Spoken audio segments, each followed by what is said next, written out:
नमस्कार, मैं प्रकाश अधिकारी। आप मेरे साथ जुड़े हैं और मेरे साथ आज बातचीत करेंगे सुभाष व्यापारी जी, जो आम आदमी पार्टी की बहुत बड़ी जिम्मेदारी कई वर्षों से लगातार कर रहे हैं और ये निष्ठापूर्वक अपनी कार्यक्षेत्र को अंजाम देते हुए आज उनको पार्टी ने एक बहुत बड़ी उपाधि और बहुत बड़ी जिम्मेदारी दी है, जो उपाध्यक्ष के पद पर उत्तराखंड में उन्हें एक दायित्व दिया है। उसके साथ साथ व्यापार प्रकोष्ठ की प्रदेश अध्यक्ष के तौर पर उनको नवाजा है। उसी के साथ साथ यहाँ की जो स्थानीय लोग हैं, विधानसभा क्षेत्र के लोग हैं, उनको स्वागत अभिनंदन करने के लिए लगातार उनके कार्यालय में पहुंच रहे हैं। तो व्यापारी जी, इस बड़ी जिम्मेदारी पर क्या सोचते हैं, आप क्या करेंगे? सबसे पहले तो मैं आपके सभी दर्शकों को नमस्कार करता हूँ और बहुत बेहद प्रसन्नता है मुझे। विगत 2020 से मैं आम आदमी पार्टी में सक्रिय रूप से काम कर रहा हूँ और पूरी निष्ठा और ईमानदारी के साथ पार्टी की सेवा कर रहा हूँ। एक साधारण कार्यकर्ता की तरह पार्टी की जो जन कल्याणकारी जो नीतियाँ हैं,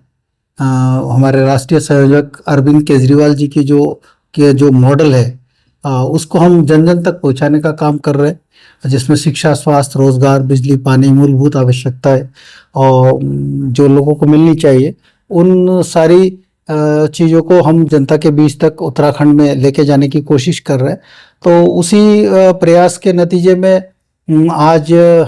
मुझे बताते हुए बहुत खुशी हो रही है कि शीर्ष नेतृत्व ने जो है मुझे उत्तराखंड में प्रदेश उपाध्यक्ष की जिम्मेदारी देकर कोर टीम में शामिल किया है। और इसके लिए मैं आपके चैनल के माध्यम से मैं पार्टी के शीर्ष नेतृत्व का, मैं सभी लोगों का धन्यवाद करता हूं, आभार प्रकट करता हूं कि मुझे इस योग्य पार्टी ने समझा और इतनी बड़ी जिम्मेदारी मुझे दी है। तो मेरी भी कोशिश रहेगी कि पार्टी ने जो निष्ठा और विश्वास के साथ मुझे ये जिम्मेदारी दी है, मैं उस जिम्मेदारी को मैं पूरी ईमानदारी के साथ निभाऊं और पार्टी को आगे बढ़ाने में मेरे से जितनी भी मेरी क्षमता है उससे अधिक मैं करने का प्रयास करूंगा। और मेरा प्रयास रहेगा हमेशा संगठन को अब आगे और कैसे मजबूत कर सके। 2027 का चुनाव नज़दीक है और पार्टी की जो नीतियां हैं जनता के बीच तक हम लेके जाएंगे, संगठन को मजबूत करेंगे और हमारी जो कोर टीम है, इन सभी लोग एक कोऑर्डिनेशन करके उत्तराखंड में आम आदमी पार्टी की सरकार कैसे बनाई जा सके, हम इस दिशा में काम करेंगे। इसी दिशा में मैं आपको बताना चाहता हूँ, प्रदेश कोर कमेटी की जुलाई को देहरादून में बहुत आवश्यक चुनाव के संबंध में, चुनाव की तैयारी को लेकर मीटिंग हो रही है, जिस मीटिंग को हमारे आदरणीय प्रभारी जी श्री महेंद्र यादव जी, सह प्रभारी जी युवराज भारद्वाज जी और तमाम जो लोकसभा प्रभारी हमारे बनाए गए, सभी लोग उस कार्यक्रम में उपस्थित रहेंगे और एक रणनीति हम तैयार करेंगे और उत्तराखंड को एक तीसरे विकल्प के, उत्तराखंड का जो वैसे तो हम कहें कि एकमात्र विकल्प आम आदमी पार्टी है। चुनाव की चर्चा अगर करें तो गदरपुर विधानसभा की लगातार कई महीनों से आपकी नाम की चर्चाएं हो रही हैं और यहाँ की जो प्रदेश कार्यकारिणी है, कई बार यहाँ पर बड़े बड़े संवाद भी यहाँ पर हो चुके हैं। तो एक तरीके से मौन स्वीकृति वहाँ से मिल चुकी है, उसके बावजूद भी अभी तक आधिकारिक रूप से घोषणाएं नहीं हुई। तो किस तरीके से आपको देख रहे हैं कार्यकारिणी और इतनी बड़ी जिम्मेदारी देने का क्या संकेत? देखिए, सबसे पहले तो मुझे पूर्व में ही जो है पार्टी की ओर से, प्रदेश प्रभारी जी की ओर से, शीर्ष नेतृत्व की ओर से मुझे चुनाव के हिसाब से मुझे तैयारी करने का निर्देश मुझे दिया गया है। और ये जो मुझे अभी प्रदेश कार्यकारिणी में जो प्रदेश उपाध्यक्ष की जिम्मेदारी मुझे दी है, ये भी इसी का एक संकेत है कि विधानसभा 65 से चुनाव में जाने का एक संकेत है। और लेकिन आधिकारिक घोषणा तभी तक नहीं हो सकती जब तक अधिसूचना जारी नहीं होती चुनाव की। तो वो जब चुनाव नज़दीक आएगा और अधिसूचना जारी होगी तो उस समय ये सारी चीज़ें जो प्रक्रिया है वो सब उस समय घोषणाएं होंगी और पहले संभव नहीं हो सकता। गदरपुर की विभिन्न समुदाय हैं जो इस तरीके से आप उनके साथ लगातार संबंध बनाए हुए हैं और उसके रुझान आपको देखने को मिल रही थी, लेकिन इतनी बड़ी पद अभी आपको दायित्व मिला है, आप देख रहे हैं लगभग रोज यहाँ पर स्थानीय लोग आ रहे हैं और आपका स्वागत अभिनंदन कर रहे हैं, तो कैसा लग रहा है? हाँ, मुझे बहुत अच्छा लग रहा है और मैं इसका श्रेय जो है, ये जो मुझे इतनी बड़ी जिम्मेदारी मिली है, ये इसका श्रेय मैं मेरे सभी शुभचिंतकों को, मेरे जो गांव के और इस क्षेत्र के जो मेरे शुभचिंतक हैं, और जिन्होंने मुझे प्रत्यक्ष रूप से अप्रत्यक्ष रूप से मुझे इन 5 सालों में मेरा मनोबल बढ़ाते रहे, मेरा सहयोग करते रहे, किसी भी प्रकार से उन्होंने सहयोग किया है, चाहे प्रत्यक्ष रूप से हो अप्रत्यक्ष रूप से हो। तो उन मैं सभी साथियों को मैं इसका श्रेय देना चाहता हूँ, क्षेत्र के लोगों को श्रेय देना चाहता हूँ। जिन लोगों की एक मुझसे एक उम्मीद है, एक भरोसा मुझ पे लोग कर रहे हैं कि अगर ये आएंगे 2027 में चुन के तो निश्चित रूप से समाज का अच्छा बेहतर काम होगा, लोगों का काम होगा। तो ये जो विश्वास मुझ पे रखा है, मुझ पे जगाया है उन लोगों ने, तो ये जो आज मुझे ये जिम्मेदारी मिली है, पार्टी ने दी है, तो मैं पार्टी का भी आभार व्यक्त करता हूँ कि पार्टी ने मुझ पे भरोसा किया है। और दूसरा, इसका पूरा श्रेय मैं अब मेरे क्षेत्र की जो जनता है और मेरे जो साथी लोग हैं, मेरे साथ हमेशा